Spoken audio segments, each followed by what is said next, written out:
Welcome to 7 news Telugu. నేను Sudha. Bulletin ముందుగా headlines. Chandrababu Revanth Reddy భేటీపై ఉత్కంఠ. విభజన సమస్యలకు చెక్ పడుతుందా?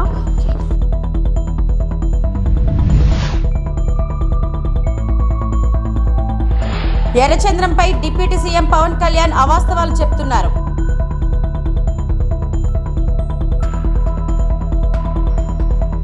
తెలంగాణకు రెయిన్ అలర్ట్. నేడు రేపు భారీ వర్షాలు.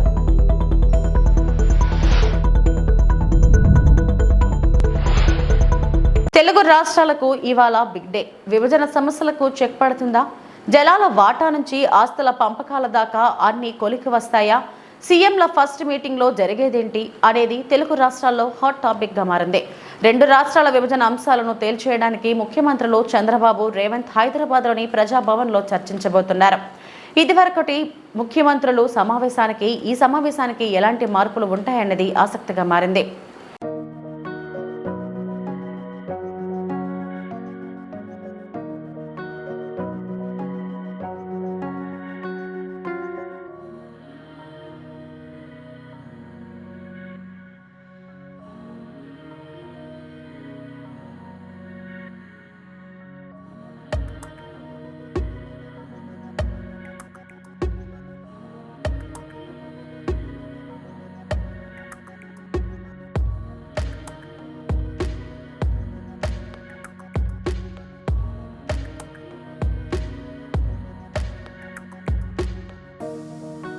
వైఎస్ఆర్సీపీ అధ్యక్షులు వైఎస్ జగన్ గారిని తాడేపల్లి క్యాంప్ కార్యాలయంలో కలిసిన ముద్రగడ పద్మనాభం, కాసు మహేష్ రెడ్డి, ముఖ్య నాయకులు, ఇటీవల ఎన్నికల్లో పోటీ చేసిన అభ్యర్థులు మరియు హైకోర్టు అడ్వకేట్, మీడియా విశ్లేషకులు ఇండుకపల్లి రామానుజరావు తదితరులు కలిసి అమలు కాని హామీలు ఇవ్వడం వైఎస్ఆర్సీపీ లక్ష్యం కాదని, కష్టమైన ప్రజల పక్షాన ఉంటామని తెలుపుతూ మాజీ మంత్రులు, పార్టీ శ్రేణులు, నాయకులపై ఉమ్మడి కూటమి పెడుతున్న కేసులను ఏ రకంగా ఎదుర్కొని తిప్పికొట్టాలి, పార్టీ కార్యకలాపాలపై చర్చించారు.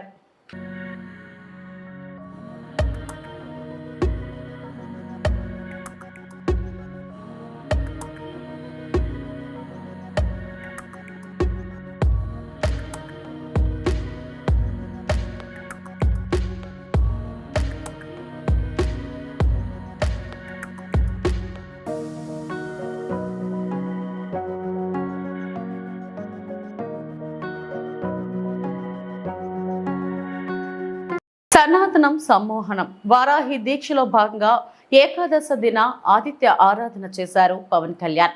వేద పండితుల మంత్రోచ్చరణల నడుమ సూర్య భగవానుడిని పూజించారు. సమాజ హితం, దేశ సౌభాగ్యం కాంక్షిస్తూ లాస్ట్ ఇయర్ నుంచి వారాహి దీక్ష చేస్తున్న జనసేన అధినేత, AP deputy CM Pawan Kalyan ఈ ఏడాది కూడా వారాహి దీక్షను 11 రోజుల పాటు చేస్తున్నారు.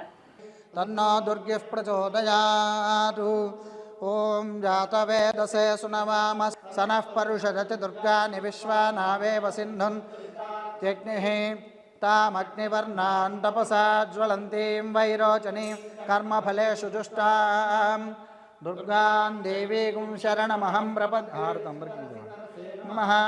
అగ్నే త్వం పారజానవ్యో అస్మాన్ స్వస్తిభిరతి దుర్గాని విశ్వా ఓశ్చ పృథివీ బహుళాన ఉర్వీ భవాతోకాయతనయా యోః విశ్వానినో దుర్గః జాతవేదః సింధున్ననావాదిరిదాతి పర్షి మనసా గృణానోస్మాకం బోధ్యవిదా తనూనాం కృతనాజితగో సహమానముగ్రమగ్నిగో హువేమ పరమాత్సధస్తాతు సనః పరుషదతి దుర్గాని విశ్వాక్షామద్దేవో అతిదురితాత్యగ్నిః ప్రత్నోషికమీడ్యో అధ్వరేషు సనాచ్చహోతానవ్యస్తసత్సి స్వాంజాగ్నే తనువం పిప్రజస్వాస్మభ్యం చ సౌభగమాజస్వ గోభిర్జుష్టమయుజో నిషిక్తందవేంద్ర విష్ణోరణు సంచరేమ నాకస్య పృష్టమభిసంవసానో వైష్ణవీన్ లోకైహమాదయందాం కాత్యాయనాయ విద్మహే కన్యకుమారి ధీమహి తన్నో దుర్గిః ప్రచోదయాత్. ఆవాహిత దేవతా సహిత వారాహి దేవతాయై నమః. పుష్పాంజలిం సమర్పయామి, ప్రదక్షిణ నమస్కారం సమర్పయామి. యాని కాని చ పాపాని జన్మాంతరకృతాని చ ప్రదక్షిణ పదే పదే పామోహం పాపకర్మాహం పాపాత్మా పాపసంభవః త్రాహి మాం కృపయా దేవ శరణాగతవత్సల అన్యథా శరణం నాస్తి త్వమేవ శరణం మమ తస్మాత్ కారుణ్యభావేన రక్ష రక్ష పరమేశ్వరీ రక్ష రక్ష జగదీశ్వరీ ఆత్మప్రదక్షిణ నమస్కారాన్ సమర్పయామి యస్య స్మృత్యా చ నామోక్త తపః పూజా క్రియాదిషు న్యూనం సంపూర్ణతాం యాతి సజ్జో వందే తమచ్యుతం నమస్కారం చేసుకొని చెప్పండి మంత్రహీనం క్రియాహీనం భక్తిహీనం మహేశ్వరీ యత్పూజితం మయా దేవి పరిపూర్ణం తదస్తుతే అనేన మయా కృతేన ఏకాదశ దిన వారాహి దీక్షా పూజనేన భగవతి సర్వాత్మిక వారాహి సుప్రీణాతు వారాహి దేవతార్పణమస్తు స్వస్తి శ్రద్ధాం మేధాం యశః ప్రజ్ఞాం విద్యాం బుద్ధిం శ్రియం బలం ఆయుష్యం తేజః ఆరోగ్యం దేహి మే హవ్యవాహన శ్రియం దేహి మే హవ్యవాహన ఓన్నమయితి 2010 నుండి 2020 మధ్య కాలంలో ఎర్రచందనం చైనాకు వయా నేపాల్ నుంచి అక్రమంగా రవాణా జరుగుతుందని ఇందులో భాగంగా 173 టన్నుల ఎర్రచందనం పట్టుకున్నామని నేపాల్ ప్రభుత్వం ప్రకటించిందని వైఎస్ఆర్ కాంగ్రెస్ పార్టీ అధికార ప్రతినిధి నాగార్జున యాదవ్ చెప్పారు. అక్రమ రవాణా ద్వారా చైనాకు వెళ్తున్న ఎర్రచందనం దొంగల్ని తిరిగి భారతదేశానికి ఇచ్చేస్తున్నట్లు నేపాల్ మంత్రి గోకుల్ ప్రసాద్ బస్కోటా ప్రకటన చేసిన విషయం, దానికి సంబంధించిన పత్రికా కథనాలు ఆయన మీడియాకు చూపారు. పవన్ కళ్యాణ్ ఆరోపించినట్లు ఎర్రచందనం దొంగలు దొరికింది 2020 జనవరిలో అంటే జగన్ గారి ప్రభుత్వం వచ్చిన కొత్తల్లో అని నాగార్జున అన్నారు. అంతకుముందు 10 ఏళ్లుగా జరిగిన క్రమంలో ఆ దొంగలు దొరికాయని నేపాల్ ప్రభుత్వం స్పష్టం చేసిందని, కానీ ఇప్పుడు పవన్ కళ్యాణ్ ఏదో పెద్దిరెడ్డి రామచంద్రారెడ్డి మిథున్ రెడ్డి గారే అక్రమ రవాణా చేస్తూ దొరికినట్లు అసత్య ప్రచారం అభూత కల్పనలు చేస్తున్నారని మండిపడ్డారు. ఏదైతే ఈ అక్రమ రవాణా ద్వారా చైనాకు వెళ్తున్నటువంటి ఈ ఎర్ర చందనం దొంగల్ని తిరిగి భారతదేశానికి ఇచ్చేస్తున్నామని నేపాల్ మినిస్టర్ గోకుల్ ప్రసాద్ బస్కోటా అనే అతను స్టేట్మెంట్ ఇచ్చాడు. దానికి సంబంధించినటువంటి పత్రికా కథనాలు ఇవి. దీన్ని సమర్థిస్తూ భారతదేశానికి సంబంధించి ద న్యూ ఇండియన్ ఎక్స్ప్రెస్ లో వచ్చినటువంటి కథనం, అదేవిధంగా ద టైమ్స్ ఆఫ్ ఇండియాలో వచ్చినటువంటి కథనం. పవన్ కళ్యాణ్ ఆరోపిస్తున్నట్లు ఎర్రచందనం దొంగలు దొరికింది ఇప్పుడు కాదు, 2020 జనవరిలో, అంటే జగన్మోహన్ రెడ్డి గారి ప్రభుత్వం వచ్చినటువంటి 2-3 నెలల్లో అంతకుముందు 10 ఏళ్లుగా జరిగినటువంటి క్రమంలో ఆ దొంగలు దొరికాయి అనేది నేపాల్ ప్రభుత్వం ఇచ్చినటువంటి స్పష్టీకరణ. ఇప్పుడు ఈ పవన్ కళ్యాణ్ గారు ఏదో పెద్దిరెడ్డి గారు మిథున్ రెడ్డి గారే అక్రమ రవాణా చేస్తానంటే దొరికినట్లు ఒక అసత్య ప్రచారం, ఒక అభూత కల్పన చేస్తున్నాడు. దీనికి కూడా ఒక విషయం చెప్తావేనండి. ఇట్లా ఎర్రచందనం దొంగలో నేపాల్లో దొరికింది అని తెలిసిన తర్వాత నేపాల్ ప్రభుత్వం కేంద్ర ప్రభుత్వానికి, భారతదేశ ప్రభుత్వానికి సమాచారం అందించిన తర్వాత జగన్మోహన్ రెడ్డి గారు ముఖ్యమంత్రిగా ఉండగా కేంద్ర ప్రభుత్వానికి కమ్యూనికేట్ చేస్తూ లెటర్ రాసి, అయా ఒక నేపాల్లోనే కాదు, దుబాయ్లోను, మలేషియాలోను, శ్రీలంకలోను, అదేవిధంగా పక్కనే ఉన్నటువంటి రాష్ట్రాలైనటువంటి తమిళనాడు, కర్ణాటక, ఒడిస్సాలో కూడా ఆంధ్రప్రదేశ్ నుండి అక్రమంగా తరలిస్తున్నటువంటి ఎర్రచందనం అనేది ఉంది వారి దగ్గర. కాబట్టి దయచేసి సుమారుగా 8,000 టన్నుల ఎర్రచందనం ఈ అక్రమ రవాణా మూలాన వివిధ రాష్ట్రాల్లో, వివిధ దేశాల్లో ఉన్నాయి. కాబట్టి కేంద్ర విదేశాంగ శాఖ మంత్రివర్యులు దీని మీద దృష్టి పెట్టి ఈ 8,000 టన్నులు ఆంధ్రప్రదేశ్ రాష్ట్రానికి రావాలని, తద్వారా దాన్ని సుమారుగా 4-5 వేల కోట్ల రూపాయలు విలువ చేసేటువంటి ఈ ఎర్రచందనం ఆంధ్రప్రదేశ్ రాష్ట్రానికి రావాలనేటువంటి ఉద్దేశంతో జగన్మోహన్ రెడ్డి గారి ప్రభుత్వం కేంద్ర ప్రభుత్వానికి లేఖలు రాసింది. అయ్యా పవన్ కళ్యాణ్ గారు, మీరు సరిగ్గా మీ శాఖ మీద దృష్టి పెట్టట్లేదు అనుకుంటా, ఎందుకంటే ఇప్పుడు ఆ శాఖ మీ ఆధ్వర్యంలో ఉంది. అదే శాఖ ద్వారా ఆంధ్రప్రదేశ్ రాష్ట్ర ప్రభుత్వం చేసినటువంటి ఉత్తర ప్రత్యుత్తరాలు మీ దగ్గరే ఉన్నాయి, మీ మినిస్టర్లోనే ఉన్నాయి. ఆ నోట్ ఫైల్స్ మీరు చదువుకోవచ్చు. చంద్రబాబు ఢిల్లీ పర్యటనకు సంబంధించిన ప్రెస్ మీట్ లో ఆత్మస్థుతి పరనింద కనిపించిందని వైఎస్ఆర్ కాంగ్రెస్ పార్టీ మాజీ ఎమ్మెల్యే పీజేఆర్ సుధాకర్ బాబు ఎద్దేవా చేశారు.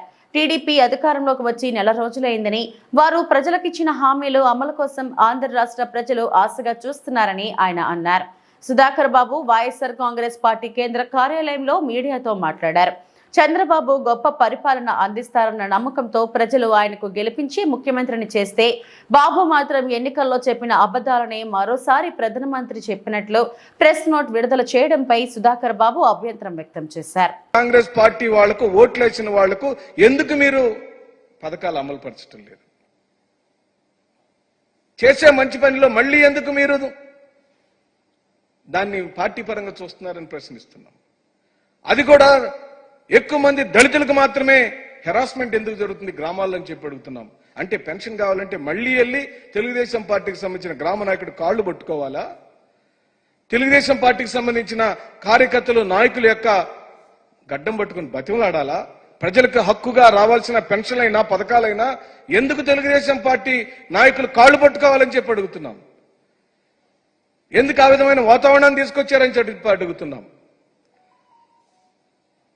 మీకిచ్చిన ప్రజలు మాకిచ్చిన ప్రజలు ఒకరే అయినప్పుడు మీరు అధికారంలోకి వచ్చిన ప్రజలందరినీ సమానంగా చూడాల్సిన పరిస్థితి ఉండినప్పుడు ఈ వ్యత్యాసం ఎందుకు వస్తుందో ఆలోచించమని, ఆ వ్యత్యాసాన్ని లేకుండా చూడమని కూడా మేము డిమాండ్ చేస్తున్నాం.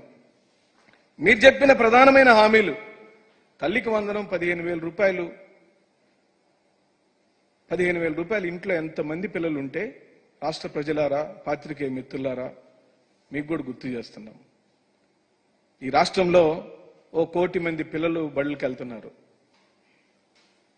1 కోటి మందికి 15,000 రూపాయలు ఎప్పుడు ఇస్తాడు చంద్రబాబు నాయుడు గారని మేము అడుగుతున్నాం. ఇంట్లో ఉన్న ప్రతి ఒక్క పిల్లోడికి ఇస్తానన్నాడు. మేమైతే తల్లికి మాత్రం ఇస్తామన్నాం. చెప్పిన మాట ప్రకారం 5 సంవత్సరాలు 15,000 చొప్పున జగన్మోహన్ రెడ్డి గారు అమ్మఒడి పథకాన్ని అమలు పరిచి చేసి చూపించాడు. ఇప్పుడు మీరిచ్చిన ప్రధానమైన హామీలో సూపర్ 6 లోని ప్రధానమైన హామీ తల్లికి వందనం కింద 15,000 రూపాయలు ఏ రోజు నుంచి మీరు అమలు పరుస్తున్నారో ఈ రాష్ట్ర దుర్మార్గమైన వైఎస్ఆర్సీపీ పాలనలో తణుకు పట్టణం అస్తవ్యస్తంగా తయారైందని పశ్చిమ గోదావరి జిల్లా తణుకు ఎమ్మెల్యే ఆరుమిల్లి రాధాకృష్ణ అన్నారు. తెల్లవారుజామున 5 గంటల నుండి తణుకు పట్టణంలో ఎమ్మెల్యే పలు వార్డుల్లో పారిశుద్ధ పరిస్థితిని తెలుసుకోవడానికి ఆకస్మిక పర్యటన చేశారు. డ్రైనేజీల్లో సిల్ట్ తీయకపోవడంతో నీరు వెళ్లే మార్గం లేక ప్రజలు నానా అవస్థలు పడుతున్నారని రాధాకృష్ణ అన్నారు. గత 3 సంవత్సరాలుగా డ్రైనేజీ వ్యవస్థ నిర్వీర్యం చేశారని, పారిశుద్ధ్య కార్మికుల సహకారంతో పట్టణంలో ఉన్న డ్రైనేజీ వ్యవస్థను యుద్ధ ప్రాతిపదికన మెరుగుపరచడానికి చర్యలు చేపట్టామని అన్నారు. డ్రైనేజీల్లో మట్టు పూడకపోవటం, రీసెట్ చేయకపోవడంతో చిన్నపాటి వర్షానికి డ్రైనేజీలు పొంగి రోడ్లు జలమయం అవటం జరుగుతుందని, ఇకపై ఆ పరిస్థితి లేకుండా చర్యలు తీసుకున్నామని అన్నారు. తణుకు పట్టణాన్ని క్లీన్ అండ్ గ్రీన్ సిటీగా తయారు చేయడానికి సిద్ధంగా ఉన్నామని, ప్రజలందరూ కూడా తమకు సహకరించి నిర్దేశించిన ప్రాంతాల్లో మాత్రమే చెత్తను వేయాలని ఎమ్మెల్యే రాధాకృష్ణ కోరారు.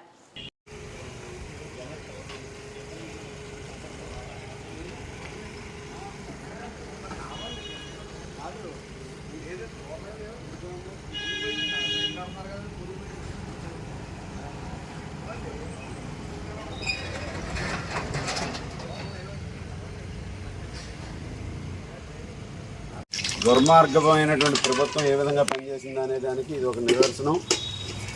గత 3 సంవత్సరాలుగా డీసిల్టింగ్ చేసినటువంటి పరిస్థితి తణుకుపట్నంలో ఎక్కడా లేదు.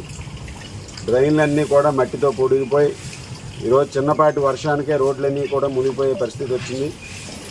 ఈరోజు అటువంటి పరిస్థితి నుంచి మరలా అన్ని డ్రైన్లు కూడా డీసిల్టింగ్ చేస్తూ ప్రజలకి ఇబ్బంది కలగకుండా రాబోయే ఈ రైనీ సీజన్లో కూడా డ్రైన్లన్నీ కూడా సక్రమంగా ఫ్లో అయ్యే విధంగా కూడా చేయడం జరుగుతుంది. దీని మీద యుద్ధ ప్రాతిపదికన తణుకుపట్నంలో ఉన్నటువంటి అన్ని వార్డుల్లోనూ కూడా చేయడం జరుగుతుంది. ప్రజలందరినీ కూడా కోరేది ఒకటే, నేను ఈరోజు ప్రజల్ని తణుకుపట్నాన్ని గ్రీన్ అండ్ క్లీన్ సిటీగా మనందరం కూడా అభివృద్ధి చేసుకోవాల్సినటువంటి అవసరం ఉంది. మనకున్నటువంటి చెత్తని కూడా ఒక ప్రాపర్ ప్లేసెస్ ఏదైతే ఉన్నాయో అక్కడే వేయవలసిందిగా మిమ్మల్ని అందరినీ కూడా కోరుతున్నాను.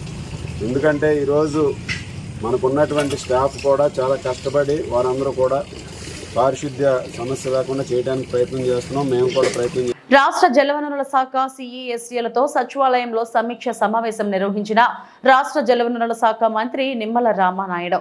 ఈ సందర్భంగా మంత్రి నిమ్మల మాట్లాడుతూ పంట కాలువలు, డ్రైన్లలో తూడు, కాడ, సిల్ట్ తొలగించుటకు అనుమతినిచ్చిన 795 పనులను యుద్ధ ప్రాతిపదికన పూర్తి చేయాలి అని ముఖ్యమంత్రి ఆదేశాల ప్రకారం ప్రతి ఎకరంకు నీరు అందేందుకు కాలువలు, డ్రైన్లలో పూడిక తీసేందుకు లాకులు, షట్టర్స్, గేట్లను మరమ్మతులకు ఎస్టిమేషన్స్ తయారు చేయాలి.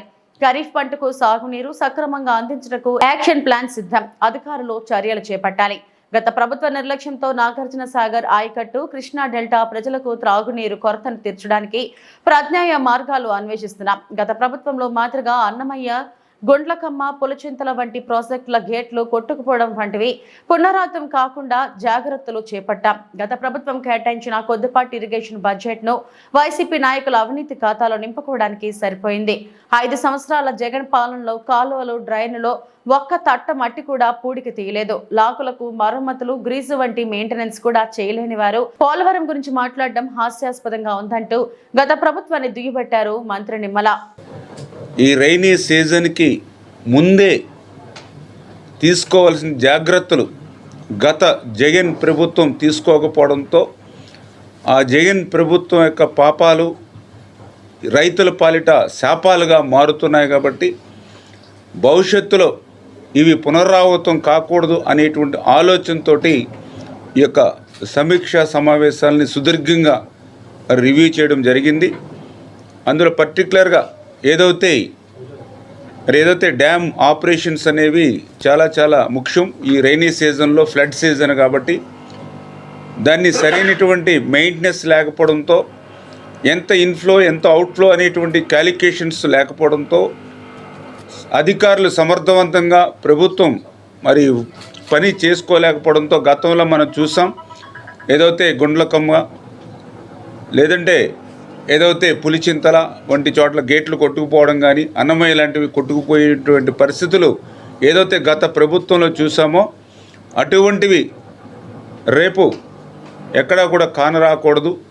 ముందుగానే అటువంటి అత్యవసరమైనటువంటివి, ఎమర్జెన్సీ వంటివి అన్నిటినీ కూడా మళ్ళీ మనం క్లియర్ చేసుకోవాలి. ఎందుకంటే గత 5 సంవత్సరాల్లో జగన్మోహన్ రెడ్డి పాలనలో ఎక్కడ కూడా లాకులకి కనీసం గ్రీజు కూడా పెట్టి మెయింటెనెన్స్ చేయలేనిటువంటి స్థితిలో ఎక్కడికక్కడ మరి చీదితే రాలిపోయే ముక్కు మాదిరిగా ఈరోజు ఏదైతే ఆ ప్రాజెక్టుల గేట్లు, ఆ షట్టర్సు, ఆ లాకులు ఏవైతే ఉన్నాయో వాటినన్నింటినీ కూడా యుద్ధ ప్రాతిపదికన వాటన్నింటినీ కూడా ఎస్టిమేషన్లు చేసి అవి మనం ఫుల్ ఫ్లెడ్జ్డ్గా మళ్ళీ పనులకి ప్రారంభించుకోవాలని వాళ్ళకి ఆదేశాలు ఇవ్వడం జరిగింది. అదేవిధంగా ఏదైతే ఇప్పుడు వస్తున్నటువంటి వాటర్ ఏదైతే ఉందో అది మనం పొలాలకు అందించాలని అంటే ఈ 5 సంవత్సరాల్లో ఎక్కడ కూడా ఒక తట్ట మట్టి సిల్ట్ తీయకపోవడం వల్ల మరి శివారు ప్రాంతాలకి మరి మనకి నీరున్నా కూడా అందనటువంటి పరిస్థితి ఏదైతే ఉందో. చిత్తూరు జిల్లా పొంగునూరు ఎంపీడీఓ కార్యాలయం ఎదురుగా శ్మశానంలో శనివారం తెల్లవారుజామున ప్రభుత్వ రికార్డులు సంచిలో తీసుకువచ్చి కాల్చివేశారని, ఇవి ఎంపీడీఓ ఆఫీస్ రికార్డులుగా అనుమానిస్తున్న టీడీపీ నేతలు. గత ప్రభుత్వంలో 1,36,61,000 ప్రభుత్వ సొమ్ము తన సొంత ఖాతాలో మళ్లించి కంప్యూటర్ ఆపరేటర్ సునీల్ తన చేతివాటం చూపాడు. ఈ విషయంపై ఎంపీడీఓతో సహా 2 అధికారులను శుక్రవారం జిల్లా కలెక్టర్ సుమిత్ కుమార్ సస్పెండ్ చేశారు. ప్రస్తుతం కాంట్రాక్ట్ కంప్యూటర్ ఆపరేటర్ సునీల్ పరారీలో ఉన్నట్లు సమాచారం.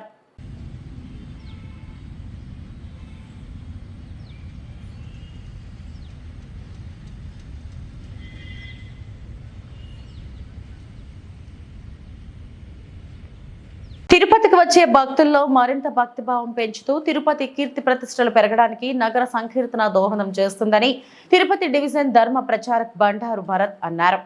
తిరుపతి నగరంలో భక్తిభావం మరింత పెరగాలని, ఆధ్యాత్మిక వాతావరణంలో ప్రజలు నివసించాలన్న సంకల్పంతో స్థానిక రాయలసీమ రంగస్థల చైర్మన్ గోండాల గోపీనాథ్ రెడ్డి నగర సంకీర్తన మండలి ఏర్పాటు చేసి నగరంలో ప్రతి శనివారం భజన మండలి కళాకారుల చేత సంకీర్తన గోష్ఠి నిర్వహిస్తున్నారు. అందులో భాగంగా శనివారం ఉదయం భజన మండలి కళాకారులు సాంప్రదాయ వస్త్రాలతో స్థానిక గోవిందరాజస్వామి ఆలయం నుంచి 4 మాడవీధుల్లో నగర సంకీర్తన చేపట్టారు. నగర సంకీర్తన అనంతరం భక్తులకు అన్న ప్రసాదాలు వితరణ చేయడం జరిగింది. ఈ కార్యక్రమంలో సుశీల, మునికుమారి, పద్మావతి, జయమ్మ, కల్పన, ఉషారాణి, పార్వతి, ధనలక్ష్మి, నిర్మల వాసురెడ్డి, మున్నాథ్ రెడ్డి, కస్పా పద్మనాభం తదితరులు పాల్గొన్నారు.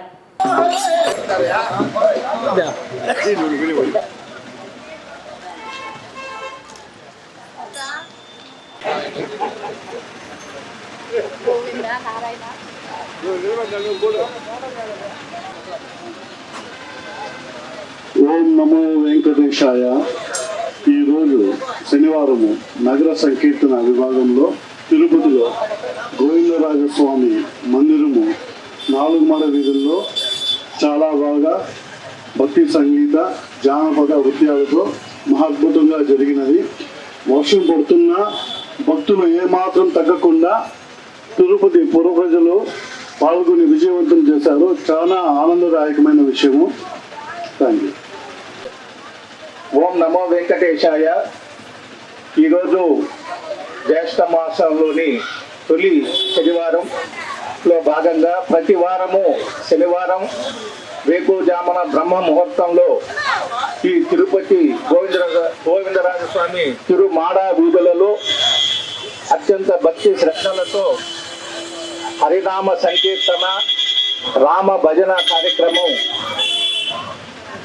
యథావిధిగా జరుగుతున్నది. అందులో భాగంగా ఈరోజు వర్షం ఉన్నప్పటికీ భక్త బృందము, సంకీర్తన బృందము చక్కగా ఈరోజు ఈ కార్యక్రమం చేయటం జరిగింది. నవవిధ భక్తి మార్గంలో సంకీర్తన అనేది ప్రధానమైనటువంటి భక్తి మార్గంగా శ్రీకృష్ణుల పరమాత్మల తెలియజేశారు. అందులో భాగంగానే గత 2 సంవత్సరాలుగా ఈ ఆధ్యాత్మిక నగరమైనటువంటి తిరుపతిలో మేలు కొలుపు అంటారు దీన్ని.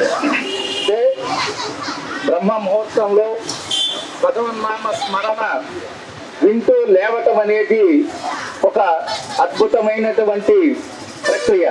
మన పెద్దలు మనకిచ్చినటువంటి ఈ సాంప్రదాయాన్ని తూచా తప్పకుండా కొనసాగిస్తున్నటువంటి ఈ నగర సంకీర్తన బృందము గోపినాథ్ గారికి, కర్ణాడు గారికి, భక్త బృందానికి అందరికీ కూడా కృతజ్ఞతలు తెలియజేస్తూ నేను ఇవాళే పాల్గొన్నాను.